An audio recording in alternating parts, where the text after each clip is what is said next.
Greetings world. We are anonymous. The IRS just declared war on Bitcoin retroactively. This announcement that the IRS will now be treating Bitcoin as property, not currency, has serious legal implications for anyone who has used it over the past few years. On March 25, 2014, the IRS issued a unilateral edict which instantly puts the entire US Bitcoin community in legal quandary. They are calling it virtual currency guidance.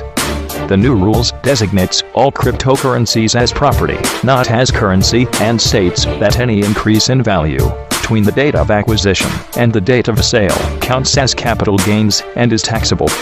All payments using Bitcoin are subject to the same reporting requirements as normal payments, and Bitcoin mining is also now considered taxable income. Oh, and by the way, these new rules and penalties apply retroactively.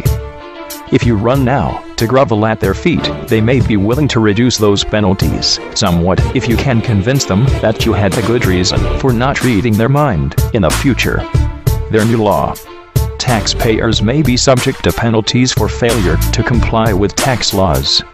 For example, underpayments attributable to virtual currency transactions may be subject to penalties, such as accuracy-related penalties under Section 666. In addition, failure to timely or correctly report virtual currency transactions when required to do so may be subject to information reporting penalties under Section 6721 and 6722. However, penalty relief may be available to taxpayers and persons required to file an information return who are able to establish that the underpayment or failure to properly file information returns is due to reasonable cause. In one failed swoop, the U.S. government has placed the entire U.S. Bitcoin community in a precarious legal position. Much of the allure of the currency lies in the fact that it has been widely viewed as a way to bypass government restrictions and to challenge the current monetary system. Up until this point, this currency rebellion did not carry any risk outside of the obvious price volatility. Now, however, those who have bought, sold, or mined Bitcoin since 2009 have a choice. Either attempt to go back and trace every single transaction and corresponding price in US dollars, or go rogue and hope for the best.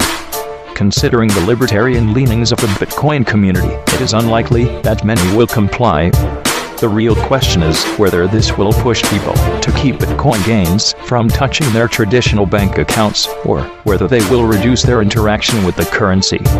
The decision to apply these rules retroactively may have another unintended consequence, given the massive undertaking that retroactive bookkeeping would entail. Many Bitcoin users are very likely to make a conscious decision not to obey. For many, this could very well be the first time that they defy the federal, not our supposed to be government, tax collectors.